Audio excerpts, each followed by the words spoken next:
मेरे देश की धरती सोना उगले उगले हीरे मोती, मेरे देश की धरती। भूलेगा दिल जिस दिन तुम्हें, वो दिन जिंदगी का। ऊपर ही नहीं नीचे भी, ये भाई जरा देख राहों में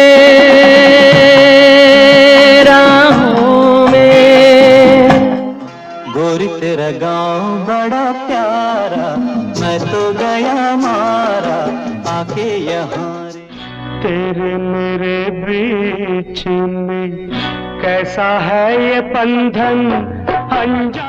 सफल होगी तेरी आराधना, काहे को रोए। जनक जनक तोरे बाजे पाले आ, जनक जनक। ये उन गानों की झलकियां हैं जिनके लिए हिंदी सिनेमा के पार्श्व गायक राष्ट्रीय फिल्म पुरस्कार से नवाजे गए हैं। ये पुरस्कार देश के सर्वाधिक प्रतिष्ठित पुरस्कार हैं और इनका कितना महत्व है इसका अंदाजा इसी बात से लगाया जा सकता है कि ये पुरस्कार भारत सरकार की ओर से महामहिम राष्ट्रपति के हाथों दिए जाते हैं। लेकिन हिंदी फिल्मों में गायन के लिए पुरस्कार पाने वाले पार्श्व गायकों की सूची में गायन की दुनिया का एक बहुत बड़ा नाम गायब है। आखिर क्यों? हम बात कर रहे हैं हर दिल अजीज हर फन मौला गायक किशोर कुमार की, जिनको कभी भी पार्श्व गायन के लिए राष्ट्रीय फिल्म पुरस्कार नहीं मिला, जबकि ऐसे गायकों को एक नहीं कई बार राष्ट्रीय फिल्म पुरस्कार दिए गए जो गायन कौशल और लोकप्रियता के मामले में किशोर कुमार से कोसों दूर हैं। इस वीडियो को शुरू करने से पहले ये स्पष्ट कर देना जरूरी है कि हम किसी गायक की किसी अन्य गायक से तुलना नहीं कर रहे हैं। तो चलिए वीडियो की तरफ, आप बने रहिए हमारे साथ। नमस्कार दोस्तों, मैं आपकी दोस्त और होस्ट श्वेता जया और आप देख रहे हैं फिल्मों, गीतों और फिल्मी हस्तियों के बारे में जानी अनजानी जानकारियां देने वाला चैनल। दोस्तों, फिल्मों और फिल्म संगीत के क्षेत्र में जब अवार्ड्स की बात होती है तो सबसे पहले फिल्म फेयर अवार्ड का ध्यान आता है। लेकिन सिनेमा और सिनेमा संगीत के क्षेत्र में दिया जाने वाला एक बहुत ही महत्वपूर्ण अवार्ड है जिसकी तरफ मीडिया और आम लोगों का ध्यान कम ही जाता है। ये अवार्ड है राष्ट्रीय फिल्म पुरस्कार, जो भारत सरकार की ओर से महामहिम राष्ट्रपति के हाथों दिया जाता है, जिसका आयोजन देश की राजधानी नई दिल्ली में विज्ञान भवन में होता है। वैसे तो ये पुरस्कार कई श्रेणियों में दिए जाते हैं, लेकिन एक पुरस्कार गायन के लिए भी दिया जाता है। राष्ट्रीय फिल्म पुरस्कार वर्ष 1954 से सिनेमा के विभिन्न क्षेत्रों में उल्लेखनीय योगदान के लिए दिए जा रहे हैं।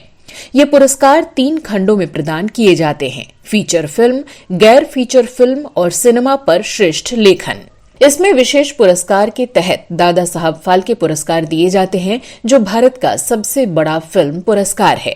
इन पुरस्कारों का लक्ष्य सुरुचिपूर्ण और तकनीकी तौर पर उत्कृष्ट तथा सामाजिक तौर पर प्रासंगिक फिल्मों के निर्माण को बढ़ावा देकर सिनेमा के माध्यम से देश के विभिन्न क्षेत्रों की संस्कृतियों के प्रति समझ और सम्मान के प्रति योगदान करना और इस प्रकार राष्ट्र की एकता और अखंडता को बढ़ावा देना है।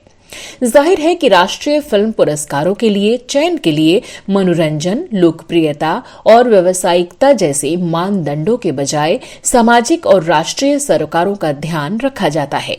पार्श्व गायन के लिए राष्ट्रीय फिल्म पुरस्कार किसी भी भारतीय भाषा के गीत के लिए दिया जाता है, पर आज यहाँ हम सिर्फ हिंदी फिल्मों के पुरुष पार्श्व गायकों की चर्चा करेंगे जिन्हें ये पुरस्कार मिला।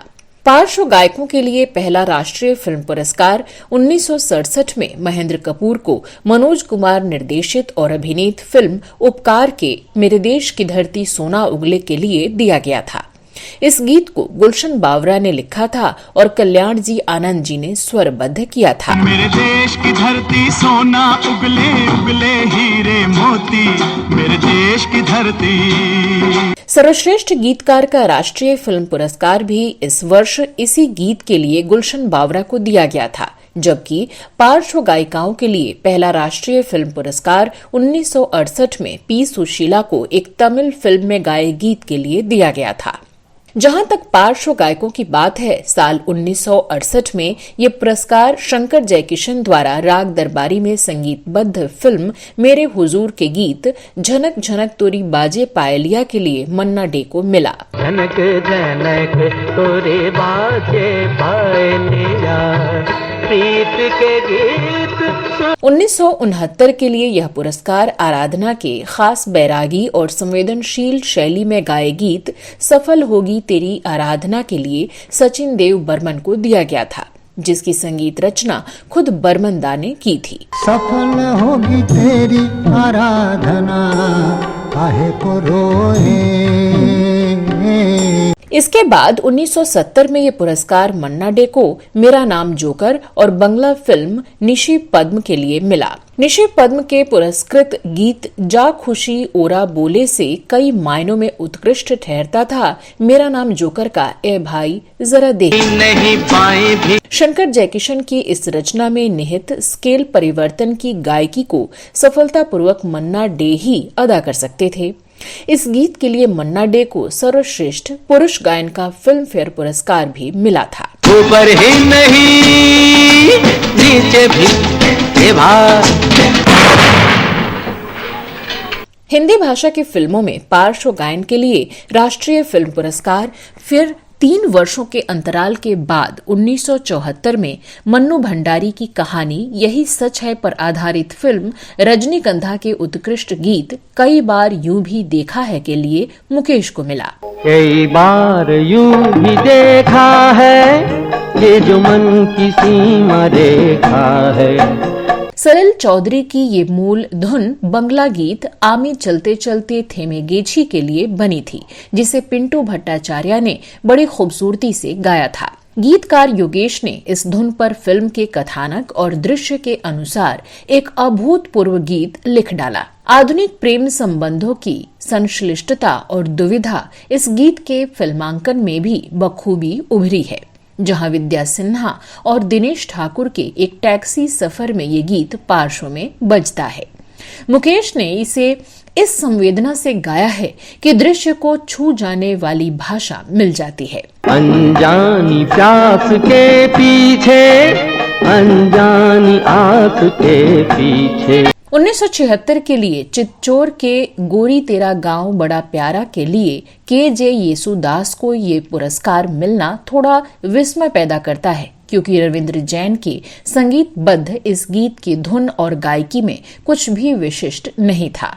गोरी तेरा गांव बड़ा प्यारा मैं तो गया मारा आके यहाँ रे। लेकिन 1977 में हम किसी से कम नहीं फिल्म के लिए मजरूह सुल्तानपुरी के लिखे और राहुल देव बर्मन के संगीतबद्ध गीत क्या हुआ तेरा वादा के लिए इसके गायक मोहम्मद रफी को ये पुरस्कार मिलना पूरी तरह न्यायोचित जान पड़ता है, क्योंकि इस गीत की कशिश और भावों की अभिव्यक्ति को रफी साहब की आवाज ने चरम पर पहुंचा दिया था। क्या हुआ तेरा वादा वो कसम।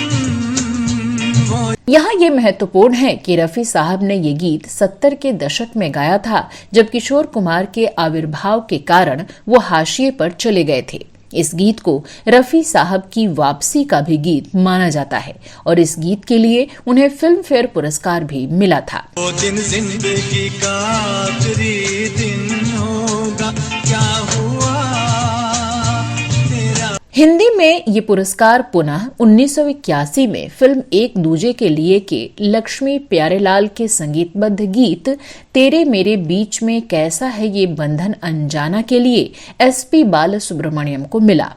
हालांकि शिवरंजनी आधारित धुन कुछ खास नहीं थी, पर गायकी में अपने रेंज और रिदम के साथ तादाद में बनाती गायकी के कारण एसपी बालसुब्रमण्यम पहचाने और सराहे गए। तेरे मेरे बीच में कैसा है ये बंधन अनजान। 1984 में हिंदी की फिर बारी आई, जब जयदेव की संगीतबद्ध अनकही के गीत ठुमक ठुमक पग दुमक कुंज मधु के लिए ये पुरस्कार प्रसिद्ध शास्त्रीय गायक भीमसेन जोशी को मिला। राग झिंझोटी और खमाज पर आधारित इस गीत को भीमसेन जोशी ने बड़े लयपूर्ण अंदाज में गाया भी था। उस वर्ष के सर्वश्रेष्ठ संगीत का राष्ट्रीय फिल्म पुरस्कार भी अनकही के लिए ही जयदेव को मिला था। ठुमक ठुमक पग कुमक कुंज मग चपल चरण हरि आए हो, चपल चरण हरि आए। गौर करने योग्य है कि हिंदी गीत गायक को पुरस्कार मिलने की अगली बारी 1997 में आई।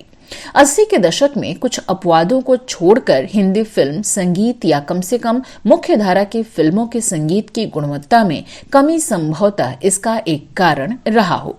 खैर, 1997 में ये पुरस्कार हरिहरन को फिल्म बॉर्डर के गीत मेरे दुश्मन मेरे भाई के लिए मिला। मेरे दुश्मन मेरे भाई मेरे हमसाए, मेरे दुश्मन।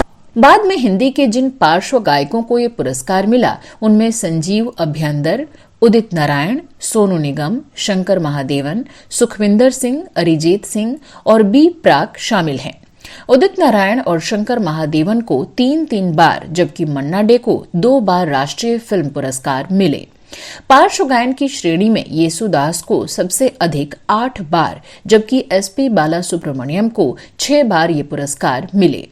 लेकिन इन दोनों को मिले पुरस्कारों में हिंदी के अलावा अन्य भाषाओं के लिए दिए जाने वाले अवार्ड भी शामिल हैं। हिंदी गीतों के लिए दिए जाने वाले पुरस्कारों पर नजर डालने पर सबसे बड़ा आश्चर्य यही होता है कि आखिर महान गायक किशोर कुमार को कभी भी पार्श्व गायन के लिए राष्ट्रीय फिल्म पुरस्कार के योग्य क्यों नहीं समझा गया। कुछ लोग कह सकते हैं कि शायद इसलिए क्योंकि किशोर कुमार की उछल कूद भरे मस्तमौला किस्म के गायन की छवि थी जो राष्ट्रीय पुरस्कार की गरिमा के उपयुक्त नहीं थी। पर यह कहना पूरी तरह से गलत है क्योंकि किशोर कुमार ने ढेर सारे गंभीर और अर्थपूर्ण गीत गाए और उन्हें अद्भुत अभिव्यक्ति दी। अब कारण चाहे जो भी हो, विविध आयामी गायन क्षमता से भरपूर इतने बड़े गायक को कभी भी पार्श्व गायन का राष्ट्रीय फिल्म पुरस्कार न मिलना आश्चर्य ही नहीं, अन्याय भी माना जाना चाहिए। तो दोस्तों, आप इसके बारे में क्या सोचते हैं? आप अपनी राय कमेंट बॉक्स में अवश्य लिखें। इस वीडियो में बस इतना ही। अगले वीडियो में मैं फिर फिल्मों, गीतों और फिल्मी हस्तियों के बारे में कोई नई जानकारी लेकर आपके सामने हाजिर हो जाऊंगी। अब अपनी दोस्त और होस्ट श्वेता जया को अनुमति दें। अगले वीडियो में फिर मुलाकात होगी। तब तक के लिए नमस्कार।